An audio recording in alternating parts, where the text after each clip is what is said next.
Le samedi 11 mars 1967, un monomoteur Cessna a décollé de Portland, à destination de San Francisco. Ce qui était censé être un vol court et de routine s'est transformé en tragédie. Cependant, après plusieurs heures de vol, l'équipage a rencontré une tempête soudaine et violente qui allait faire s'écraser l'avion littéralement à flanc de montagne. Par un miracle absolu, tous les occupants ont survécu à l'impact initial, mais ce qu'ils allaient endurer au cours des semaines suivantes deviendrait l'une des épreuves les plus prolongées et les plus éprouvantes de l'histoire de la région. Une épreuve si marquante qu'elle allait changer à jamais le cours de l'aviation.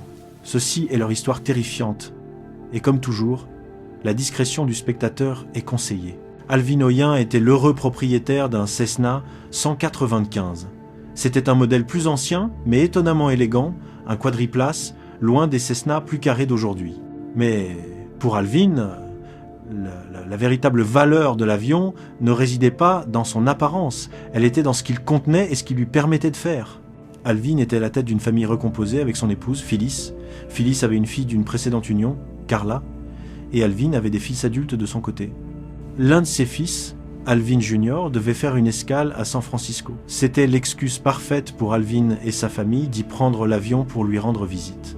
Après tout, à quoi sert de posséder un avion si ce n'est pour l'utiliser afin de passer du temps en famille ? À 59 ans, Alvin avait déjà vécu une vie bien remplie. Il avait commencé comme bûcheron, maîtrisant les techniques de survie et la randonnée en pleine nature, avant de devenir propriétaire du Clifford Hotel à Portland. Cette entreprise subvenait désormais aux besoins de sa famille, lui donnant la liberté de profiter de leur compagnie et de s'adonner à ses passe-temps, dont l'un était le pilotage.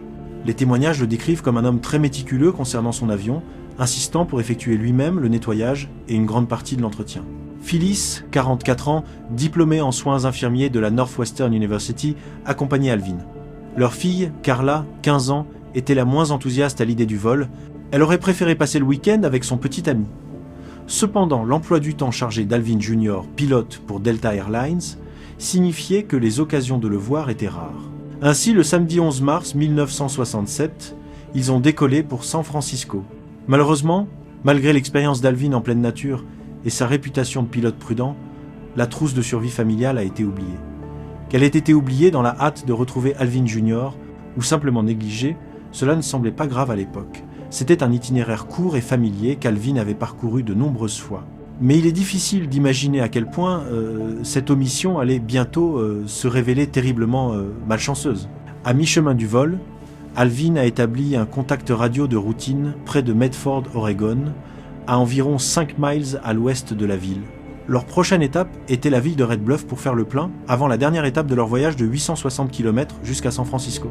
Dans les années 1960, bien que la navigation pour les pilotes privés ne fût pas aussi avancée qu'aujourd'hui, une chose commune entre cette époque et la nôtre est l'utilisation de repères visuels.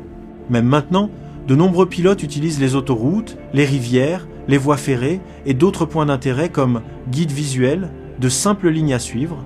Si jamais vous avez remarqué un Cessna volant parallèlement à une autoroute, vous l'avez vu en action. Alvin aurait fait de même, se fiant à ses yeux. Mais avant qu'il n'atteigne Red Bluff, la météo a changé complètement, anéantissant tout faux sentiment de sécurité qu'Alvin aurait pu avoir. En quelques instants, ils se sont retrouvés pris dans un blizzard total whiteout. Non seulement il a perdu toute référence visuelle au sol, non seulement la glace a commencé à s'accumuler sur les ailes, mais un vent violent les a poussés vers l'ouest, vers l'océan, les éloignant des repères qu'il utilisait, même s'il avait pu les voir.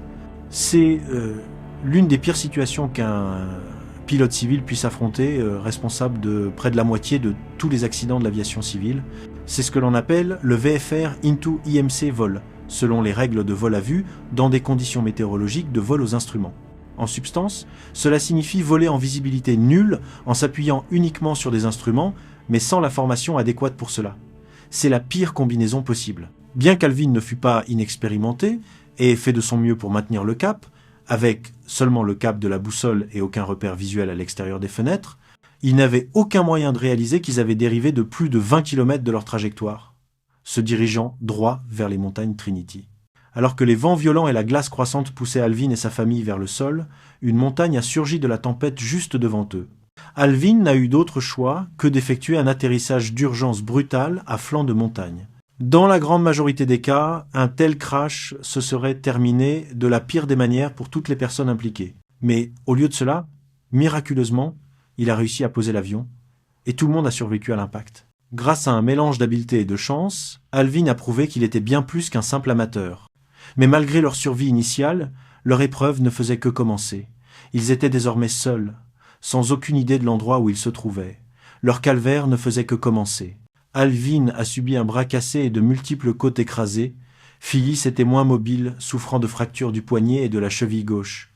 La seule chance était que Carla, bien que secouée, était indemne et essentielle à leur survie.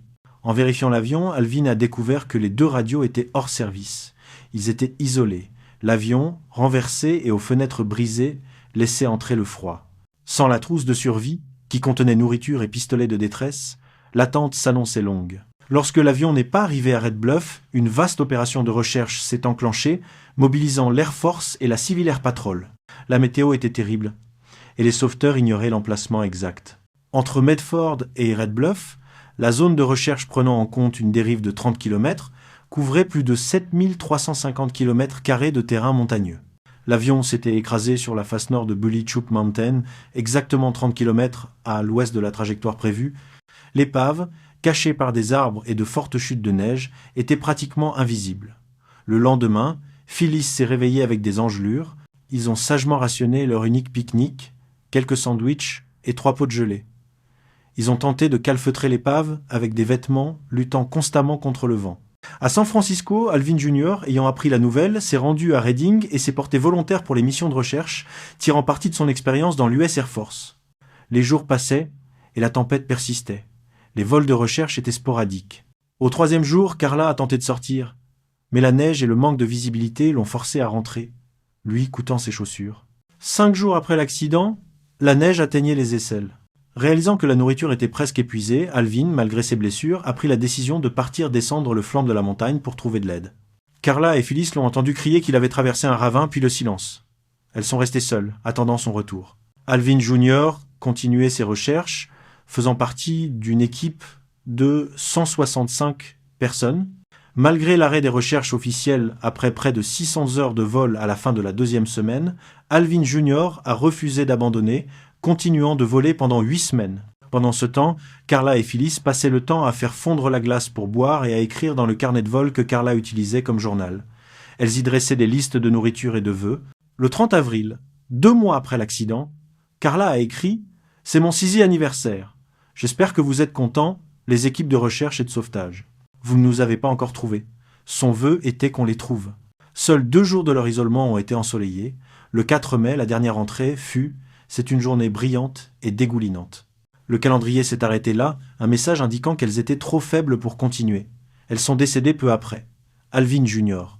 a poursuivi les recherches pendant 107 jours avant que l'épuisement de ses économies ne le force à rentrer.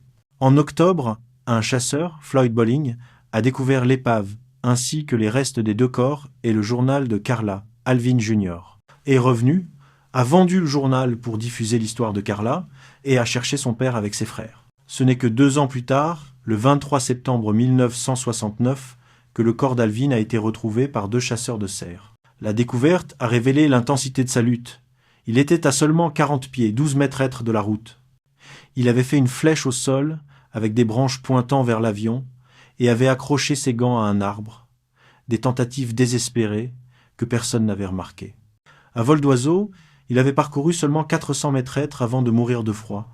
Ses fils avaient manqué ses restes de peu.